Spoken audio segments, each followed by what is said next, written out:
right. Hey, y'all. So I am just going to give everyone a few minutes to go and come into the room as a notification is going out. I would like to take this time to say Happy New Year to everybody. This is my first time seeing you since the new year. We missed last week's. Sometimes life just comes at you fast, and that's just how that went. So we're going to give people just a few minutes to come into the room. And today I have Devin with me, even though he was giving me a little grief about how I was saying his name with my accent and whatnot. It's beautiful. It's okay. Thank you. All right, just make sure you speaking just a tiny bit louder for me. And Devin, so go ahead and tell everyone a little bit about yourself, what you do and stuff like that. Just a little brief about you. Here in the city, I'm Devin and Dude 34T. Um, my biggest thing that I got going right now is that I'm a Second Amendment advocate, especially for those with that has faced adversities in their past. Like me personally, I'm a felon. I'm a violent felon, but I have through due diligence, I have restored my Second Amendment, and so I've taken the time to assist others with restoring their gun rights. Cool. That's pretty cool. And so kind of just let everybody know where you're from. Richmond, Virginia, Born South and Side, raised. born and raised in South Side Richmond, 34th to be exact, Lothian Turnpike. It's a pretty decent neighborhood if you catch my drift, but it has a lot of adversity, a lot of challenges in that area. So it's indispensable that we take the right path and make the right choices in order to protect ourselves and our families. Okay, okay. So we're going to talk about that a little bit tonight, and we're going to just really go ahead and jump right into it because I Mhm. have some good questions for you, and I'm sure this is going to be pretty juicy. So let's just, get to, a Ready? main thing that everybody is Get ready. something that everybody is going to want to know. So first of all, just tell us a little bit about how you ended up becoming labeled as a felon. Um, well, technically, since a juvenile, I've been labeled, but as an adult, my first felony was malicious wounding in 2011. After that, it was a distribution of Schedule One or Two, and like throughout my life, I've always made poor decisions, and it put me in certain situations that most people wouldn't find conducive. But through perseverance, through thinking, etc., I figured out a way to make it up out of those situations. Okay. So let me let me make sure I'm understanding correctly. So basically like the selling of drugs and maybe like a fight is mostly Selling drugs, yeah, a fight, bar fight, people get cut, etc., malicious wounding, okay. has put me in extenuating circumstances where I had to do prison time. Yeah. Okay, so let me ask you this. Malicious wounding, is that kind of like meaning that it was like premeditated? What's the malicious part for? According to the statute, malicious is intended to Right. Okay. cause, harm, malice, intent. Um, it could have been classified as whatever the case may be, simple assault, but because of the nature of it, they classified it as malicious wounding. Okay. And so tell me why like cuz you said some of this goes back to like your childhood. What sparked this type of lifestyle? I had a very rough adolescent, from dealing with abandonment, dealing with abuse, dealing with just trying to cope with being or feeling alone as a child. You don't have the wit or understanding of how to properly express yourself. And so my way of expressing myself was running the streets, was selling drugs, with hanging out or looking up to the local street guys and that ended up being my lifestyle. That ended up being my culture. And granted, it was a bad culture, but it was mine, and I embraced it. So basically this allowed you to feel like some type of connection to other people that you may not have had in your home. It gave me comfort. Um, I had a cousin, a very close cousin of mine. I consider him my older brother, and I looked to him as a father figure during those troubling times. And of course, he was on that same path. So it's sort of like your teacher, your guardian, your guidance is what you emulate. And at that time, that was who I had to represent, basically a father figure. So that was what I emulated, and that was what I took pride in walking and living. So did you grow up with your mom? Like just you and your mom? Did you have sisters or I was an only child up for a long time. I was the only child, but I spent a great amount of time with my mother, as well as I spent a great amount of time with my grandmother in Southside. so let me ask you, I'm just kind of curious. During that time, did y'all have any other connections to like community, like church, boys and girls club? Like were you invested in school, sports?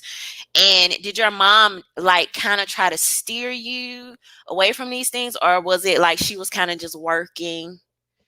My mom did the very best that she could with her situation. At the end of the day, people have choices to make, and people make those choices. Even as a child, as an adolescent, I made certain choices that my mother would not have agreed to. My mother was a very great parent, and granted, she tried to keep me away from the streets, but Devin chose to continue to go around Southside, to continue to be amongst the hoodlums, and continue to do what Devin wanted to do. So at some point, she had to wash her hands. So okay, so this is a question I have for because I don't know a lot about the prison system, jail, crime. I mean, I just that's just really not the kind of surroundings that I come from. I would say, as far as I was raised, I'm pretty like sheltered growing up and stuff like that. Um, like, is there this uh is it like this feeling like I'll never get caught, or do you not care because like is the even how crime is connected to hip hop culture? You know what I mean? Does it is it's like, it's no big deal if I go to jail. It's no big deal if I get caught or things like that. There's a sense of arrogance in everything, in what people do. You know, Hmm. as a juvenile, my mind frame was, I'm a juvenile, so anything that I get is not going to be That big of a deal. yeah, it's not going to be that extenuating. So I'm not going to have to do much time or whatever the case may be. So I still chose to make those decisions. But granted, personally, I'm glad that I dealt with those situations at a younger age than now as an adult, because I got those things out of my system, where now as an adult, the consequences would be that much more severe versus when I was a juvenile. So w- after so how much time did you spend in prison? My last was my last was 19 months. Um, that was my last stint, but I've been incarcerated every year since I was 14 years old. And how many years has that been? Every year since I was 14. So it may not have been the entire year. It may have been when I was 14, 3 months, when I was 15, 6 months, when I was 17, you know, And how old are you now? 30. Like how like so what it cuz to me hearing that, I'm going to be honest with you, that's mind blowing. Like I can't even comprehend. I feel some type of way about people telling me I got to lock down because of virus. So I just can't even imagine comprehending, you know what I mean? Like, so what was your feeling experiencing this over and over again? Were you just cool with it? Had it become normal routine, and what changed? Like what, okay, you started there, like what made you stop? Obviously you stopped at this point. And again, for me, it was a blessing that it started so young, because I got to experience every time that I thought I was outsmarting the system, I would get locked up. I would, become another statistic. It would be recidivism. So it's like, okay, this didn't work. And the next time, well, that didn't work. Okay, I thought selling pebbles was going to work for me, but now I'm selling weight and this doesn't work for me. And it became a point where none of that works. So it's like, well, let me try a route that I didn't take. Let me try a route that I chose not to take. Let me try doing this the right way. And being that I started so young, it allowed me to, as I got older, to leave only space for to do the right thing. And with me doing the right thing, I've had a lot more success. So I just feel like it has to be a light bulb moment. Yeah, Okay. absolutely. So can you tell us a little bit about that? Because I mean, either like you just got sick of it, like something happened. Because for something to be happening, we're talking what, like 15, 16 years going Mhm. in and out of prison, this revolving door. At this point, no, knowing you're going to be caught, you can't outbeat the system. What happened, or what switched, or who did you meet, who did you talk to, what book did you read? Was it just an aging out? They say, like, I don't know, I guess once you hit 30, it's like, you know. It, it was a combination of everything. Like from my trial and error is like continuously touching a hot stove and getting burned. It's like that shit don't work. Hmm. So it's like I started to read.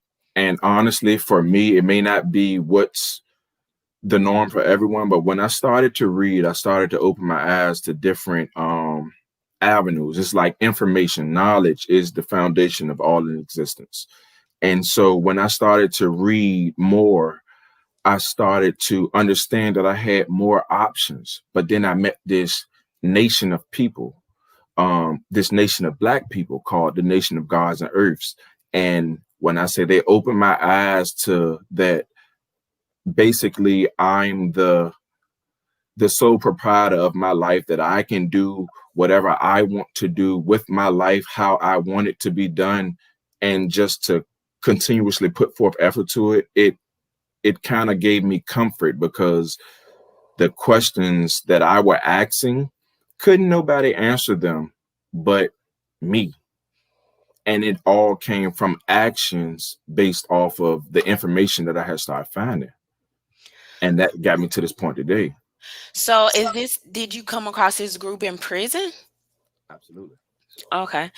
That's pretty interesting. So what are some so in between what time to what time, how long was it before you were like, okay, I'm out of prison, I've changed my life, now I want to think about getting my gun rights restored?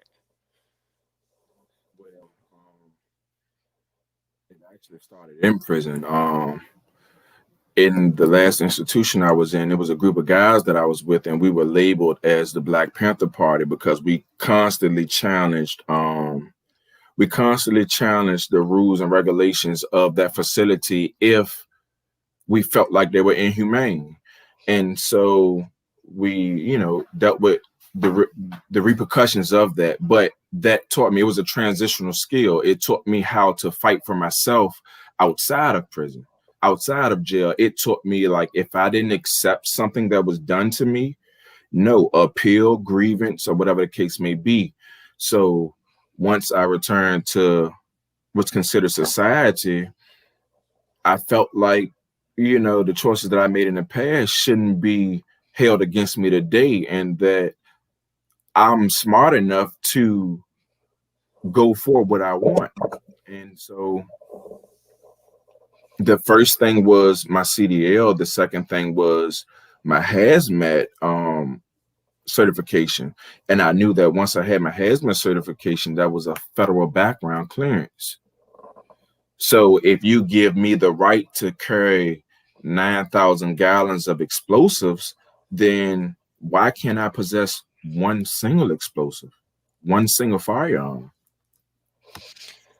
So let me ask you this, right? Like, so as somebody that was living this lifestyle, um, and continuously in and out of prison, and we are having this discussion, maybe not in the height of, like Black Lives Matter protesting, but 2020 was heavy about that. What would you say the for for somebody like you that was in and out of jail, as opposed to somebody that was maybe randomly doing something, or hammered one night, or got a DUI, or whatever the case may be, would you say for you, your cousin, I think you said it was, for people in your circle, is there like this tremendous fear of police officers? I know you had your scuffles like in prison, but it seemed like there would have been some level of deterrent. This push on TV that some of the people in the areas, like you said, being in Virginia, where like this is not the best area, you know what I mean? And are some of the people in the thick of that having some of the same reaction as maybe somebody from the suburbs, or maybe somebody that grew up sheltered like me? Or what would you say about that? I would say that again, it's not the best place, but it's not the worst place. I don't see, or I don't deal with the shit that I see on the media as far as the police brutalities here in Virginia, but I don't ignore it. And I'm also a person who try to prepare myself for those situations every day. Um, it's more so like I hope, I expect the worst, but I hope for the best in those type of situations. Like I just recently got pulled the other night and armed as a felon. When they run my, and I'm concealed carry. So when they run my license plates, they see I'm concealed carry and they see that I'm a felon. But situations, you just is best to just stay level headed and stay level minded. But don't be a fool and don't be a victim.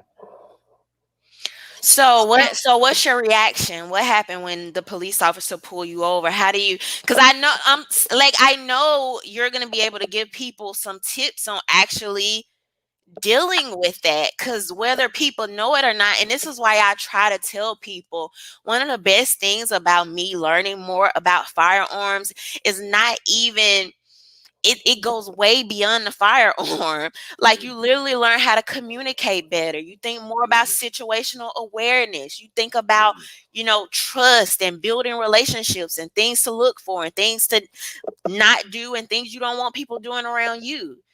So, and that's why I thought it was important to even have you on, because a lot of times these 2A and like pro firearm, pro gun, like a lot of times this discussion is really bigger than I think it's boxed into a lot. But I'm sorry, I kind of went off on a tangent there.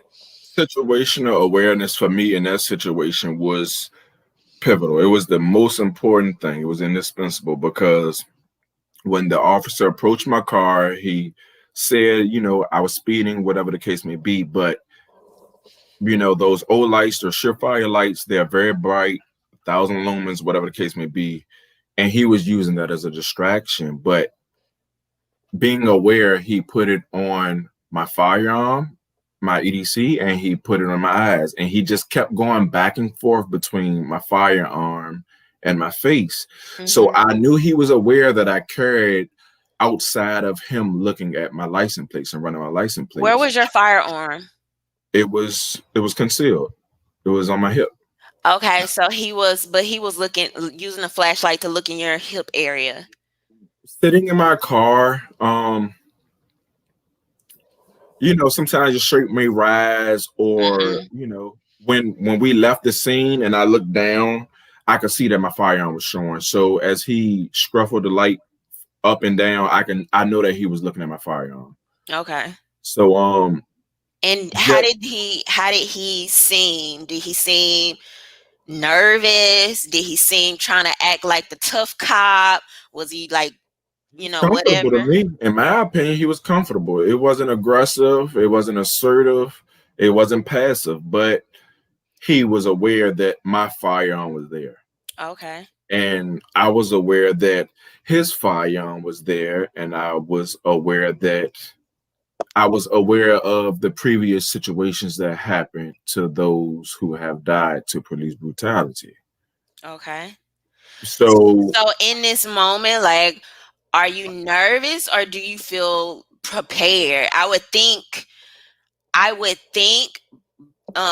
now compared to previously, you would feel at least a little bit more like calm. Now that you have your rights restored, you're this upstanding citizen that's done your time and all these other things. Is there a difference between how you may have felt in the past? in that moment, I was prepared, and in that moment, I was calm. And that's the best way to be calm in those type of situations, because it can go left at any given moment. And I did not want that. I didn't want, to deal with the repercussion of either him or me. But I just did my best to maintain level head at that moment. So where were your hands when he pulled you over? Or do you do anything specific? Do you say anything specific? Do you notify them immediately that you have the firearm? I don't know if y'all are a duty to notify state. Um Open carry. And in Virginia, if you have your concealed carry permit, when they run your license plates, they know that you carry. So no, I didn't notify him of anything. When he came to my car, my hands were relaxed; they were on my lap, and he just read out or spoke on what he clocked me on, speeding, whatever the case may be, and we so just went from there. tell me how it ended, the It ended conversation. well. He just gave me a speeding ticket, and he And sent told you me on about your way. to go about your way, and I was like, "Cool." I was a little intoxicated, so I said, "All right, let me go." Oh gosh. Yeah. Oh my god. Off the record. But anyway. Okay, so you made me lose my thought. Um what's the timeline for getting your rights restored, and would you say it was a difficult process or So my first time attempting to get my rights restored, I purchased an attorney for 2 grand, and I think it took like 2.5 months to get to my court case. And when we got to my court case, it was denied. And so I was extremely upset. It's like, yo, I just wasted $2,000. I got told no. I didn't get my gun rights. But I was like, you know what? I don't take no for answers, so I'm gonna try again. And I tried back what, a year and a half. A buddy of mine actually petitioned himself, and when he petitioned himself, and his charge was a little more severe than mine, he got his rights restored. And so when he got his rights restored, I said, you know what? I'm gonna push the paper, and I applied for it myself, and it came out to be a success. But for those who file in a timely manner, it takes about 3 months at minimal. 3 months. and so like what makes you feel as though you deserve gun rights after the things that you've done? What would you say to people that's like, you don't deserve that. You've committed these horrible crimes and you lose those privileges? In my case, being a violent offender, my logic is this: if you a person who is defending their self, who have to disarm their firearm to defend themselves, that's a violent offense. Mm-hmm. So whether it's classified as something legal or illegal, it's still a violent offense. And I know in the situations of my past, my violent offenses were in self-defense. So you can't consider my situation any different from that person. Like, I was defending myself, they were defending themselves. So I feel as if I feel strongly that I deserve the right to protect myself by any means. So let me ask you this just to make sure I'm understanding clearly and for everyone watching. Are you suggesting that during the altercations that were violent, you were protecting yourself, but you may have just had drugs on you at the moment? No, the drugs ain't have nothing to do with my malicious warning. My malicious warning case and my distribution case were two Or two separate cases. different cases? Yeah. Yeah. Okay, so you only got one malicious wounding over all of these years. All of the rest of them were just selling, like, tell me some of the stuff you were selling. Sea moss and elderberry. Sea moss and elderberry. Okay, so Dope and he, coke. coke and what else? Dope. And marijuana, Heroin. heroin. I'm sorry, I'm embarrassing myself. Anyway, Yeah. y'all can tell I'm like, I gotta ask all the questions because I don't be knowing. I'm sorry. Uh, Okay. people gonna be like, girl, what?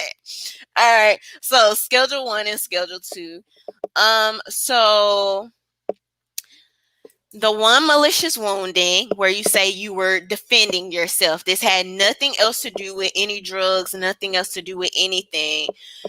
And then the other situations where this turned into a revolving door for you in and out of prison was because you were selling drugs. You were selling drugs to people that want them, right? Not to like nuns and babies and stuff like that. No, yeah. Okay, okay. Um, so the malicious wounding, now that you're telling us it was self-defense, like what happened with that case? Did you not have a good lawyer? Did you just plead guilty? Did was it was like a I was broke and I had a court appointed lawyer. That's the reality of it. I was broke. I had a court appointed lawyer. And if I would have had some money, that case would have been beaten because clearly I ain't get much time for it. and A how year. A you got a year. year for that? A year. And so did the guy that you got into it with, did he get any type of sentencing for that same altercation? I couldn't tell you because once they gave me my time, they sent me to the back of the jail, the back of the courtroom, and he walked out the front. Okay. And how long? So you said about 3 months to filing the paperwork before something Yeah, usually starts. because the thing is, like, once you, for those who don't have their civil rights restored, once you apply for them, you have to wait for their response as well as you have to wait for them to mail you the documents. And then for the rest of the procedures involved, like getting your criminal background check and getting a response from your probation officer, you have to wait for those entities to mail you paperwork. And as everybody know, them people don't move when you say move. They move when they want to move. And so you go by Felon with Firearms. That is the name of your book. And My YouTube channel. and so in your YouTube channel, why the term felon with firearms? Why not? I've heard some people use the term ex-felon. How did you rationalize that? I chose to keep it as felon because When I first had my rights restored, I asked a couple officers that I knew. I did bodybuilding for a while, and I used to train a couple cops. And I asked them, run my background check and let me know what's going to appear, being that I have my gun rights restored, but I'm a felon. And they told me, like, look, you're still a felon, but you have your rights restored. So that gave me the inclination to just say, look, I'm still a felon. I just had those rights restored. I just have all of my constitutional rights.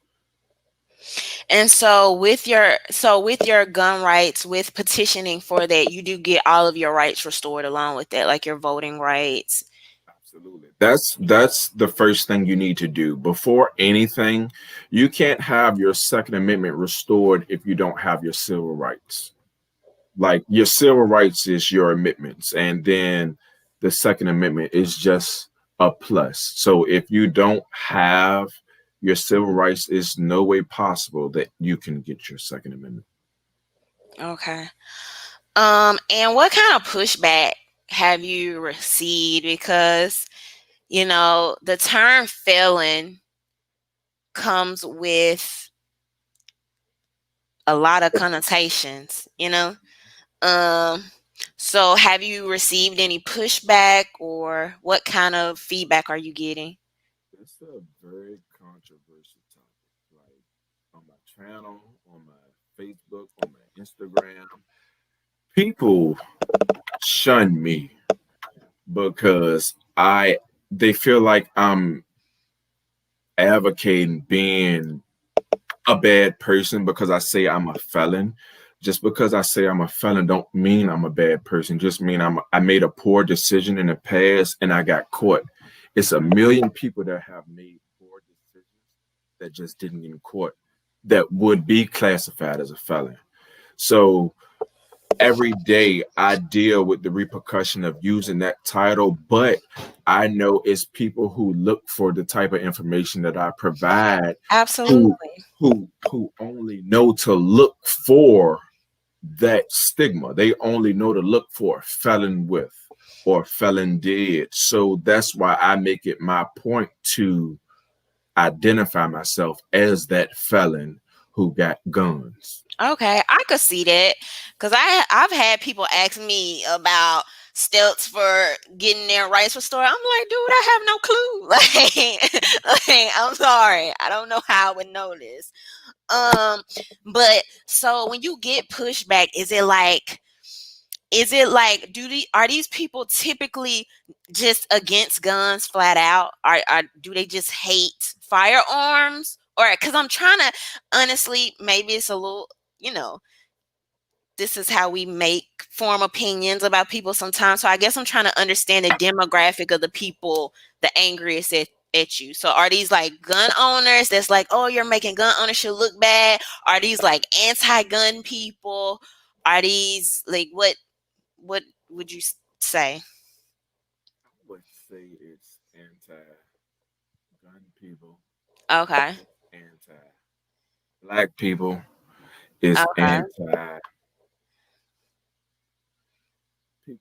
people that don't believe in change. And when I say people that don't believe in change, it's because, like I said, everybody has made a poor decision in life. I don't know no human being that has not made a poor decision.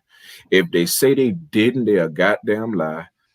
But the fact I that mean, come on now. It's a scale for poor decisions though.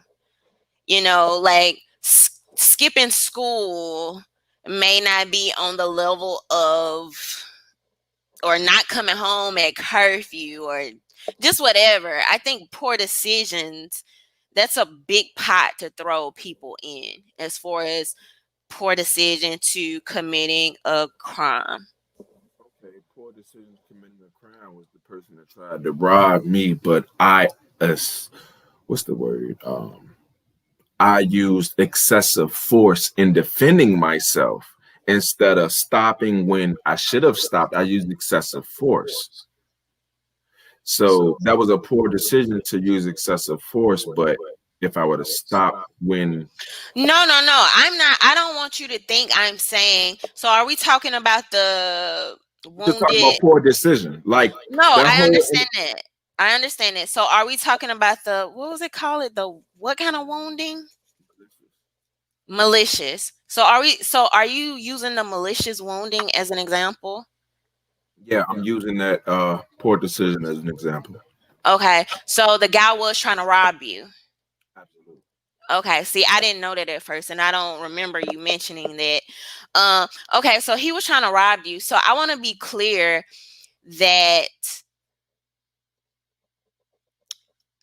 to me, like, for me, what I think is a poor decision is not going to be what some of the people even watching thinking is a poor decision. And I will reiterate, I would assume most gun owners would think this, but they all don't. So I'm going to reiterate that in no way do I think a person defending their life is a poor decision. I don't care. Like, for me, that situation is moment to moment. Even if I am not advocating out here for people to do drugs. I am not. So I also want to make that clear. However, if you have a person in their home on the TV, smoking a blunt, and somebody comes in and tries to rob them and they use their firearm to defend their life, there's a difference between what's seen as a crime. So that's why I asked you were the two involved earlier, right? But me looking at that, I'm gonna say, knowing that information, this guy was trying to defend his life. This is one of the reasons why I brought up the Lil Wayne felony. I actually think that these conversations are important, because a lot of times, people try to compartmentalize them. But even me saying, like, I don't give a crap, Lil Wayne is listed as a felon. He's a multi-millionaire that travels the country. I think he deserves the right to protect himself. So I want to make that clear. But what I meant by poor decisions is, I don't think it's fair to compare, just your average Joe making poor decisions and having maybe some consequences for that, comparing it to somebody that's doing something like selling drugs and knowing the consequences that comes with it. So let me ask this. Okay? I think this will be a better follow up. From your own personal opinion, do you believe that anybody, because this is something I've struggled with trying to find my position on this. I talk about this and I'm still learning and forming my opinions on certain things. Do you think anybody that's gotten out of jail, right? This person, jail, prison, they've done their time. Do you believe that that person should automatically have their gun rights, civil rights, and Absolutely not. really? Absolutely That's gonna take some people not. by shock. That's gonna take some people Absolutely by not. shock. Okay, so we have to talk about this, because now I want to know from your perspective, as somebody that's been through the prison system, got your gun rights restored, and been amongst other people that have committed crimes. I'm actually maybe a little bit surprised that that's your answer. So tell us why you think that. Because I don't believe in rapists. I don't believe in strangulation. I don't believe in beating on women. I don't believe in none of that shit. Like if you did a crime that's not even if you did a crime, like if you did, providing for your it just depends. Like providing for your family, um, trying to make some money, etc. I'm okay with that, but if you understand the negative connotation that come with it, and you decide to change your life, you decide to make better for yourself, I'm okay with that. But people, like, I just recently had somebody reach out to me on YouTube and told me he tried to commit suicide. Like, I'm not going to be an advocate for you. Like, you're someone like that has to show and prove for yourself. You have to show the world, you have to show your, before you show the world, you have to show yourself, you have to tell yourself that you are a better person today than what you were when you tried to make that decision. And then you have to convince a jury that you want your rights restored. Like I can't I can't So, give my side to that because no. so let me just make sure I'm understanding correctly. You think that certain crimes, regardless of how long you've been out of the prison system, if you rape somebody, you just don't deserve your gun rights back. Is that correct? Rate rate no. Rate no. What about murder, and let's say it's not self-defense? It's Murder, just, not self-defense. yeah. No. You can't just go killing people, man. Come on, man. Okay, so that brings me to my next question. You don't believe people are being reformed or can be reformed. I believe in people can be reformed because Only I certain type of am. people. No, it ain't no only certain type of people because I am a reformed person and people don't know what I'm capable of. S- So so if we don't know what this person is capable of, do they deserve to be out of jail? Out of prison? Because that brings us, we have to be honest as like gun owners, right? We always talk about it's not the tool, it's the The human, the person, person, yeah. right? So if this Right. person has hate in their heart, if they're still angry, if they're still a bad person, why are they out of jail in the first place? Honestly, no one can answer that question because no one knows how long someone can hold a grudge. That's a question that can't be contested. You don't know how long someone can hold a grudge. You don't know how long I can hold a grudge. You don't know how long you So can let hold me a so grudge. let me get this. So okay, let me ask this, all right? Rapist, murderer, all right? They Dead. get let's say they do their time. Do you feel in some ways, is that a life sentence to tell people you don't deserve? Isn't that already a life sentence to tell people you don't deserve your civil rights again? Or no? That's a question I can't answer. Like rapist or murderer, life sentence, that's up to the judge. I can't answer that. Like I don't know. I don't know what you want me to say. I No, don't know. I just, I mean, I just think it's interesting. And I think most people honestly kind of fall, where you are. And it's even hard for me. I've been trying to conceptualize this whole thing because, some people say, well, you did your time, you deserve your rights back. Did you do the time or did you not? Like you literally did the time, and the time is supposed to be the recourse for whatever crime you committed, right? But to get out and you still don't even have the ability to protect yourself. So, um, you know, and then this reminds me of kind of earlier on you talking about how you lived in a bad neighborhood, right? Or not that great neighborhood.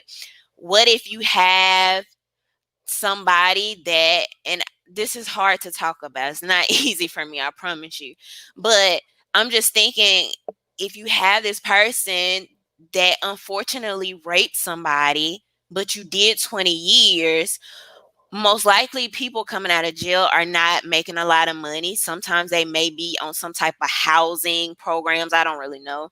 um are we saying now that you've done it 20 years and we know you are more likely to end up in this bad neighborhood? I mean, it's just whatever happens to you, or you just better figure it out.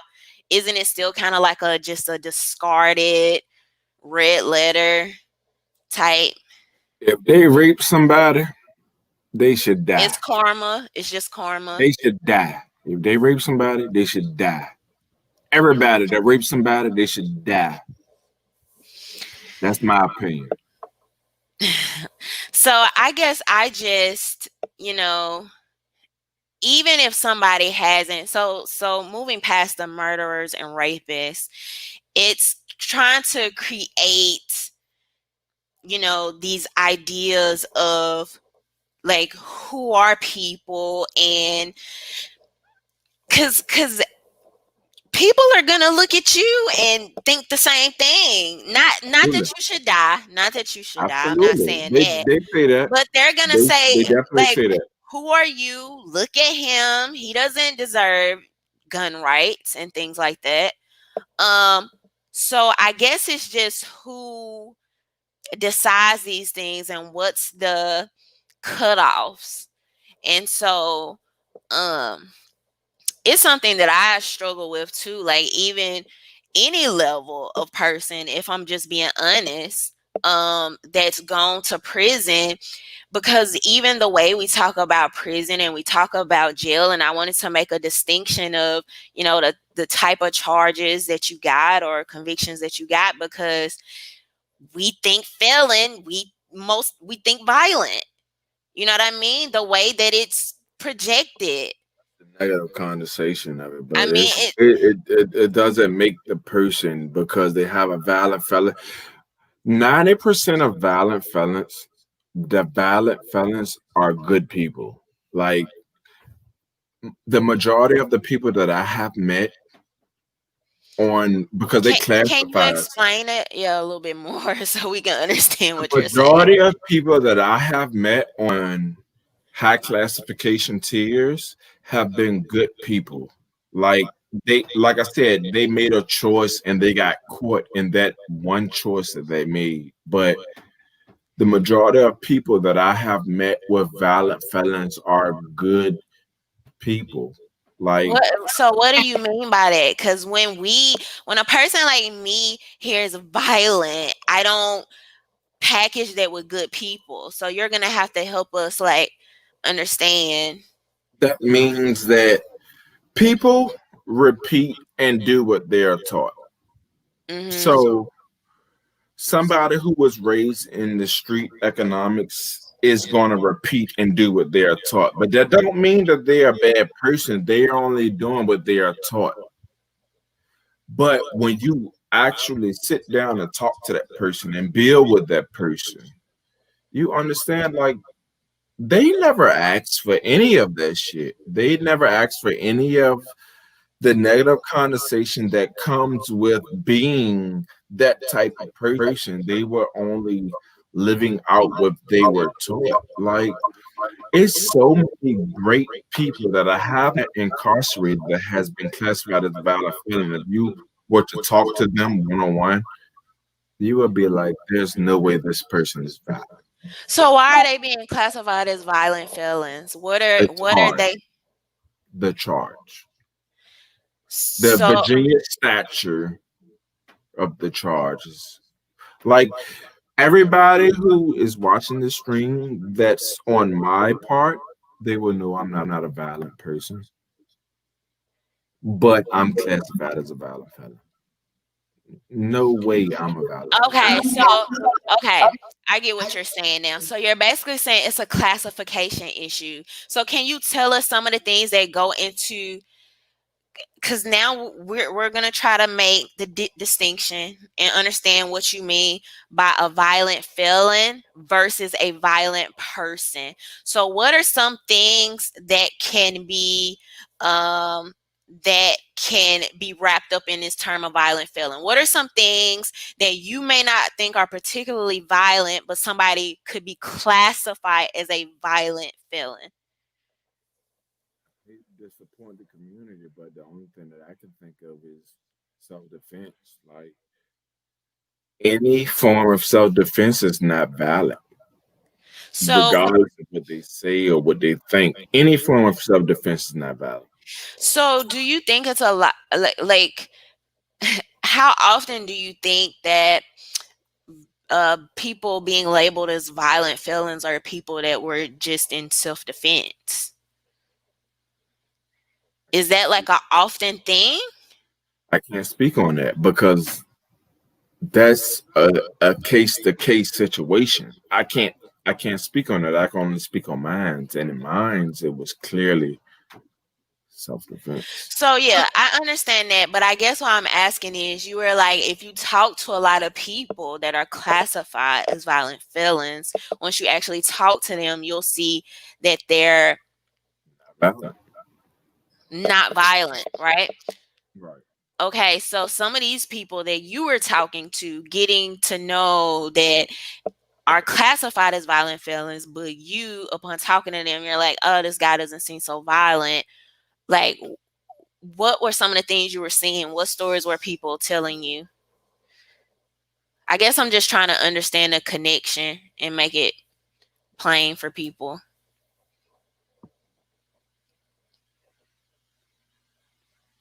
It's situational based.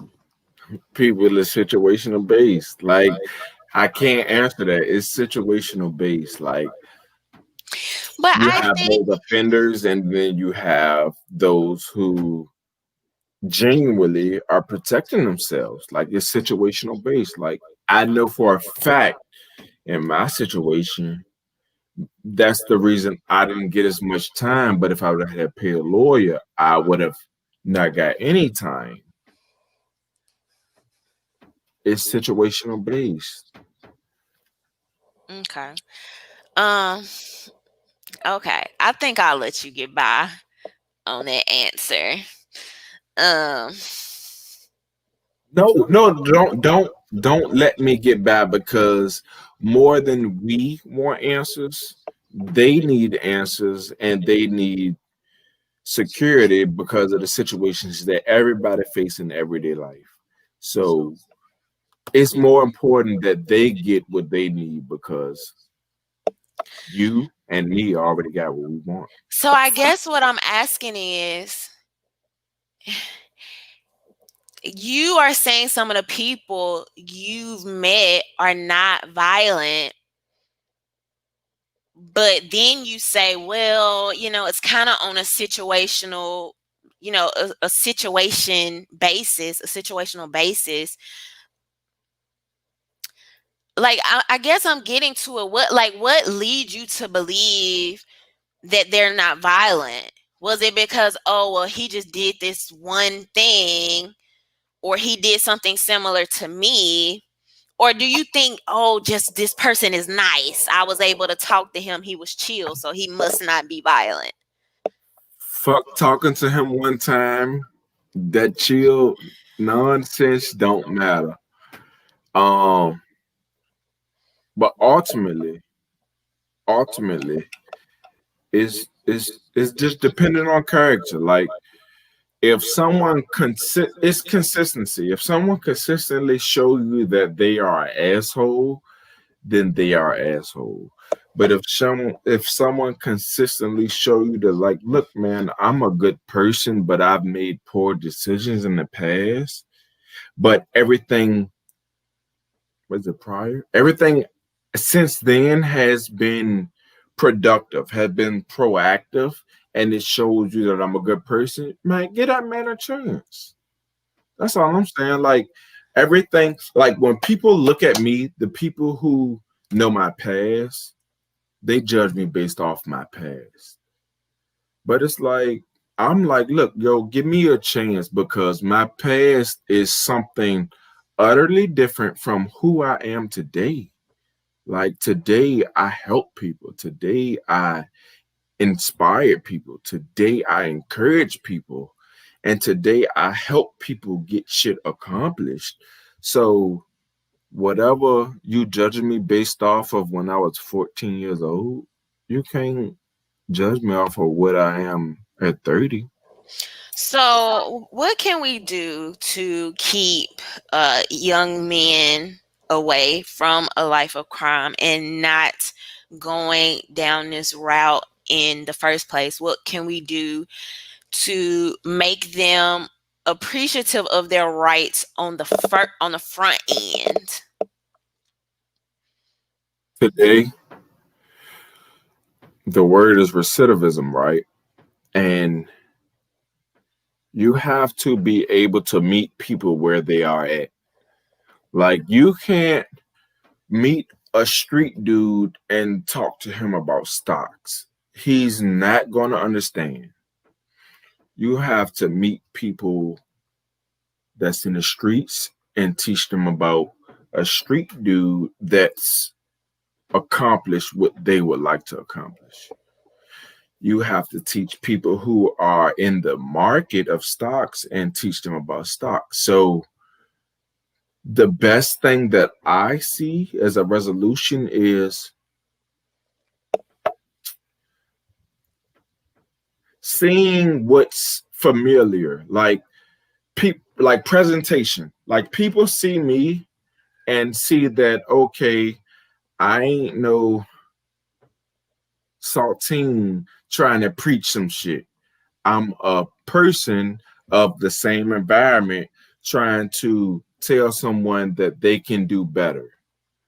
And so you have to reach people in that environment. You have to reach people because the environment that's struggling, that's suffering, is the urban environment.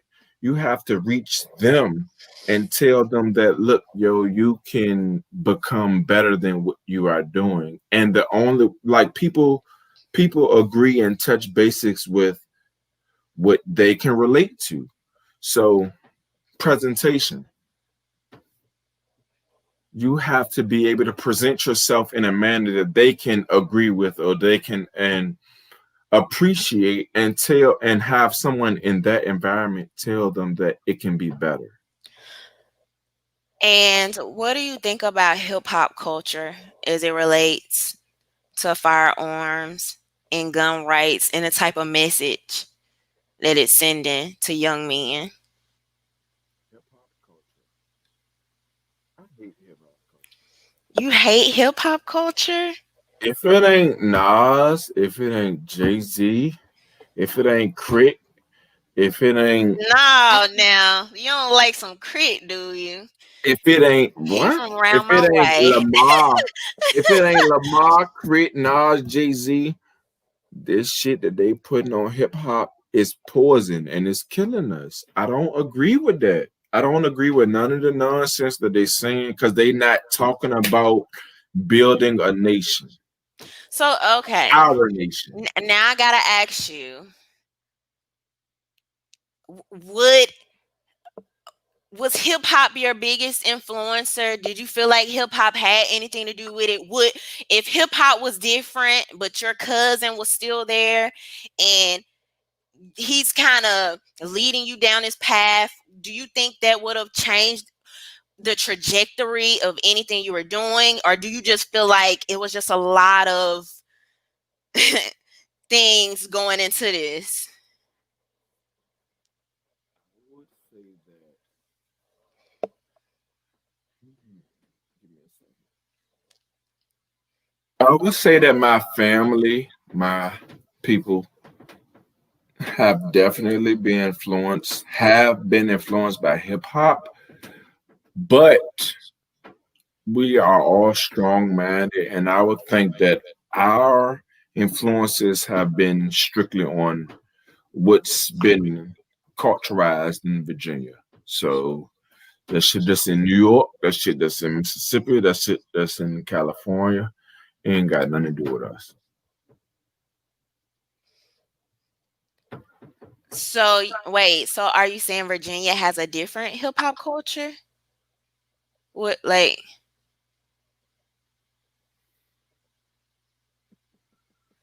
okay. As a non-Virginia Virginian rapper, we don't have a hip hop culture. But let me ask that I don't think you have to have local people there for us to talk about a national or let's be real, even global.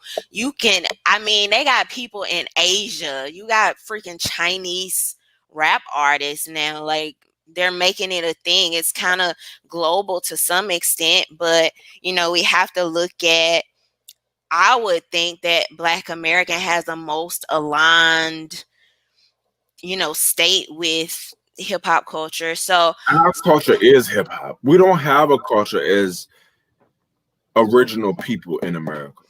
see, you trying to go down a whole another path, and you told me you were with what group? What group helped you Nation with of your Gods and transition? Nerds, 5%ers. Oh, the five God's percent. body. Okay. So, I was born a lot. but do you believe if the music had been different, it would have had any impact on anything you were doing at a young age, or maybe helped, or what? How do you feel about that?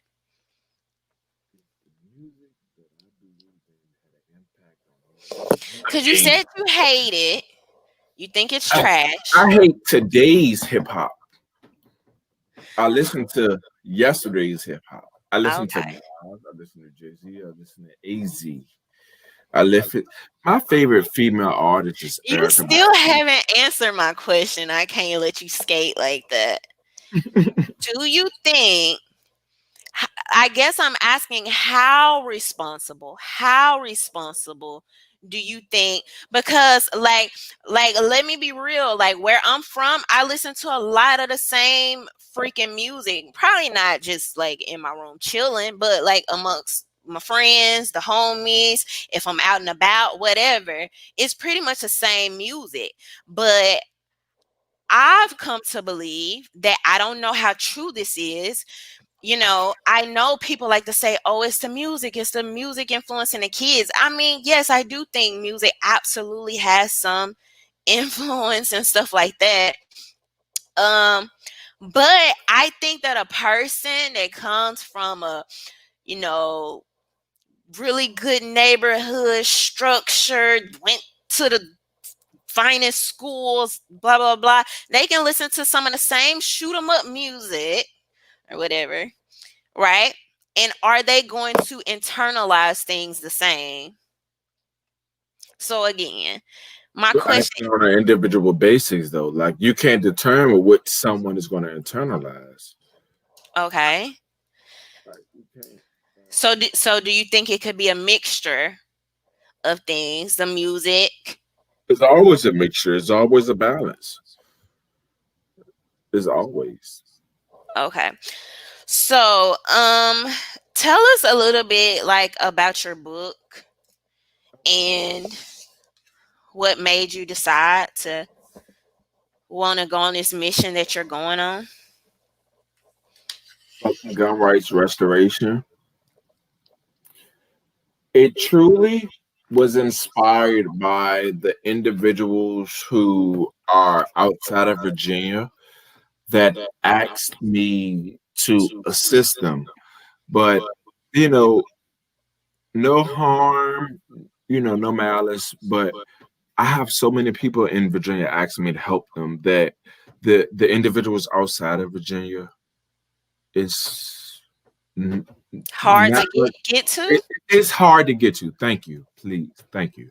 It's hard to get to them, and I did my best to find the resources for them. But being that I'm home in Virginia, I made it my business to emphasize and put my all into the people in Virginia that's trying to restore their gun rights. And I had a lot of people ask me about the steps that it took for me to acquire my gun rights and the other successful cases that that acquired their gun rights. Um, I decided to put it in a book because it's so much information out there for every state. Um, I don't know if the masses or the people just don't want to look into it,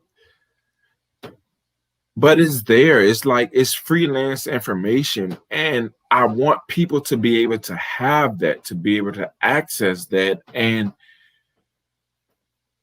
to make it in a simplistic form. Like it's not like I'm trying to be a guru with the way I talk about this shit, but I put this shit in a book for them to be able to relate to it.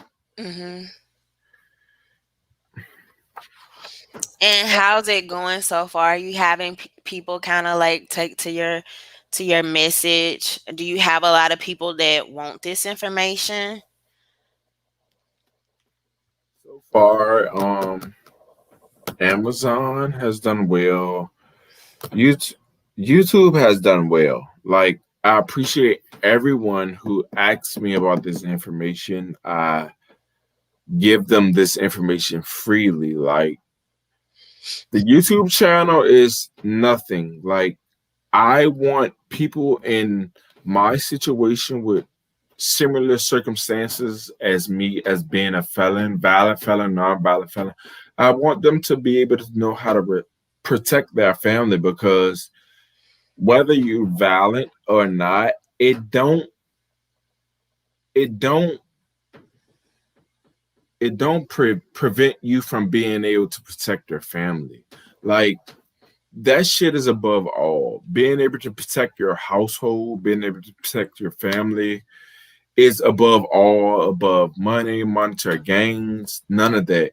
If you can't protect your family, what can you do as an individual?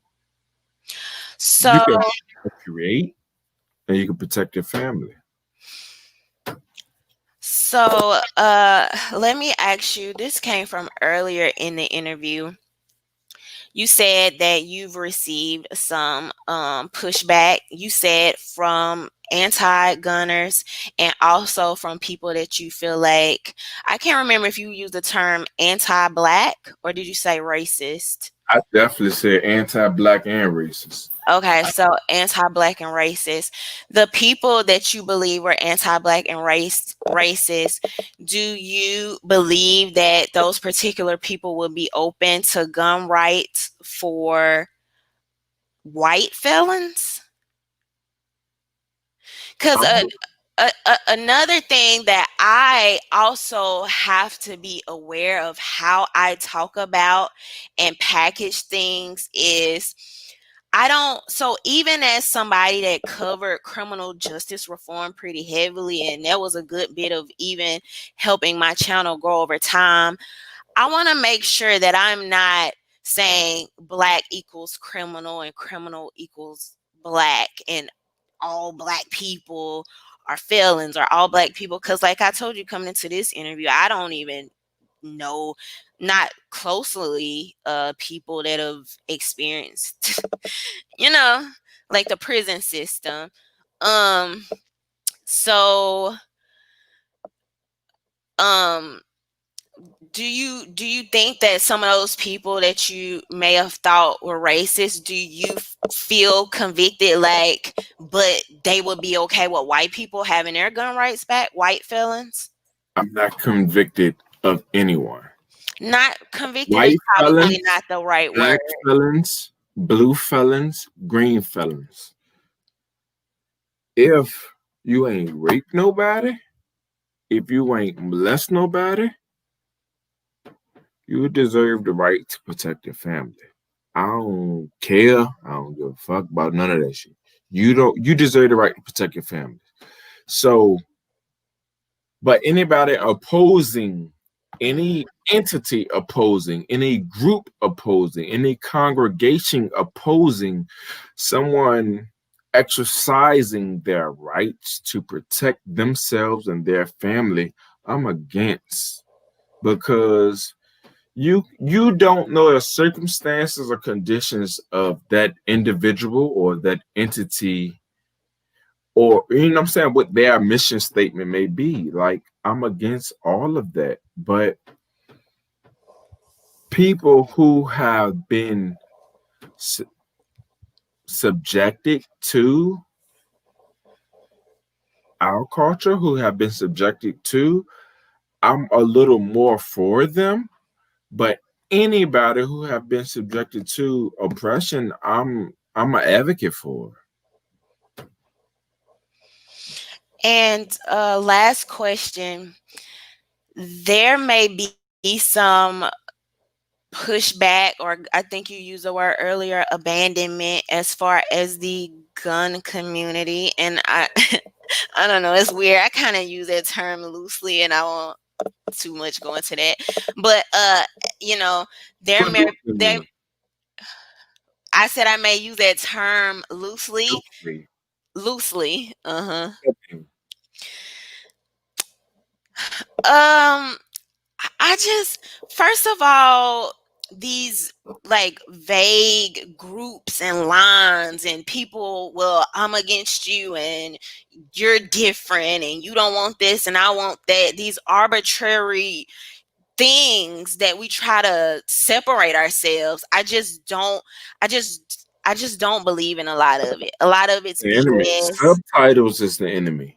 A lot of it's BS. A lot of people be lying. A lot of people are hypocritical. A lot of people don't stand for what they stand for. And no, I'm not saying this is all on the like gun community. That could be any freaking community, right? I talk about conservatives. I talk about progressives. Like it could be any label that you want to put on people.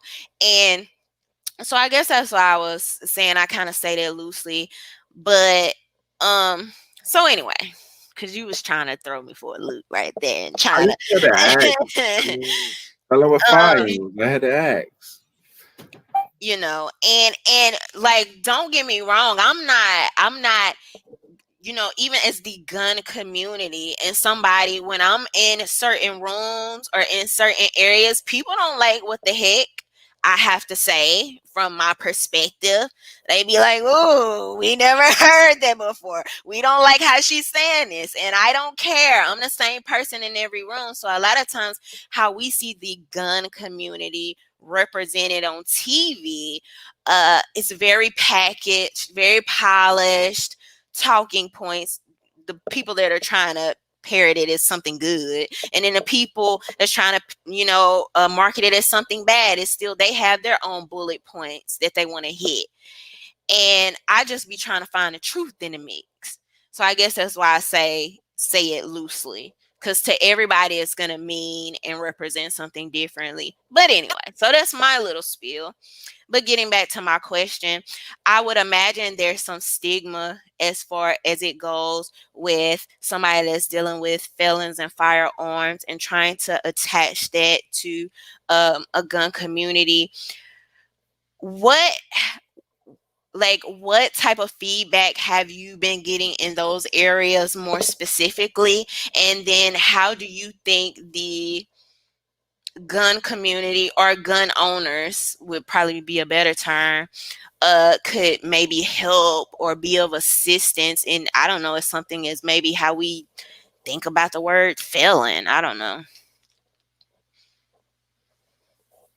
I would say, from personal experience, I would say look at it on a case by case basis, because every drug dealer ain't a raper, and every raper ain't a mass murderer. It's a motive behind everything that everybody do. Just if you're that concerned, get to understand that what the person motive was. Like, the man could have been trying to feed his grandma and his little brother and his little cousin. Or the man could have been just greedy as a motherfucker and just trying to be a bigamist. Like, it don't matter. Like, get an understanding of the situation. Like, get an understanding, man. And All right, let me read these super chats real quick. Gab said, keep going with the thumbs up. Thank you so much, Gab. I appreciate you. yeah, Gab been with me from the beginning, man. Love Gab. Nyla said, great topic. Men who have felonies in their background and have changed their lives should be supported and not judged. This is good work. Thank support you. us. Thank you so much, Nyla. Yeah, now And Madam Von Cook said, keep fighting the good fight, Miss Rhonda, willing to have important dialogue. I think this was a phenomenal guest with a different point of view. Kudos to Felon with Firearms. Thank you so much. Thank y'all so much for the super chats. Um, so before we wrap up, I would just say that, this has been interesting. I think that as humans, we all have, our certain level of biases. And of course, a lot of that, if we're being honest, is based on not only what we've seen and what we experience, but how things are being packaged to us in the media. You know what I mean? Whether that's by music, whether that's by the TV and things like that. And so, even me, I'm moving forward trying to really challenge some of the things I've thought before and why do I believe these things? Because I mean, let me just tell you honestly, I like years ago, I would have been like felon with firearms. I don't even want to hear anything about that because I'm automatically thinking like you're violent, you done shot a nun, or you know what I'm saying, Nando. a nun.